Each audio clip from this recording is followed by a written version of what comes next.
Pour comprendre la valeur patrimoniale et historique de la ville, c'est important de connaître des routes très connues de la Catalogne, avec un lien fort avec les personnes et les territoires. Nous nous référons au pèlerinage de Compostelle ou les chemins du bétail.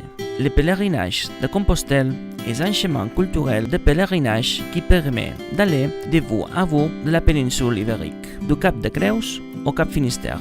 En Catalogne, ces routes de pèlerinage portent le nom de l'apôtre Jacques, qui ont dit qu'il était le pèlerin à Saragosse, Barcelone et Lleida. Cet itinéraire est le plus ancien et le plus célèbre en Europe. La reconnaissance majeure est venue en 1987, quand le pèlerinage de Compostelle est déclaré itinéraire culturel européen et en 1993 site du patrimoine mondial par l'UNESCO. Un tronçon de cette route traverse l'extrémité sud-est d'Avignon. Non loin de ce chemin, il y a une fontaine appelée Saint-Jaume qui possède une chapelle avec une promenade et des bars où on y garde la figure de l'apôtre.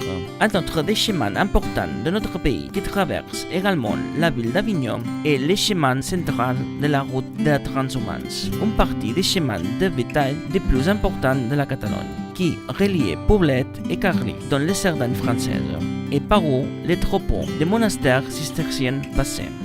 Les chemins de bétail étaient autrefois une subvention royale des droits de passage pour les troupeaux migrateurs de la région, qui migraient chaque saison à la recherche des pâturages, surtout en hiver dans les plaines et en été aux montagnes. En raison de ce trafic, il était absolument nécessaire de créer ces chemins afin que les bétails puissent se déplacer sans problème. La transhumance a de vieilles origines en Catalogne qui remontent à l'époque pré-romaine et romaine, mais c'est commencé à se développer après l'occupation musulmane. C'est fou la raison pour laquelle les innovateurs les plus importants de ces routes étaient les monastères chrétiens installés sur les territoires reconquis, qui avaient des communications avec les anciens sièges des Pyrénées.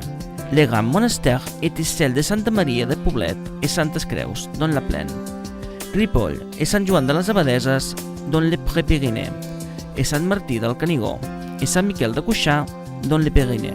L'existence de ces importants points de transhumance a influencé le développement et la production d'une activité économique qui était particulièrement importante entre les 11e et 14e siècles. Actuellement, cette partie du chemin a une distance de 45 km et traverse le vieux pont d'Avignon. Dans la dernière ligne droite de la colline de l'Olive, se préserve encore un mille de murs en pierre qui marquent les chemins et l'ancienne culture des bétails.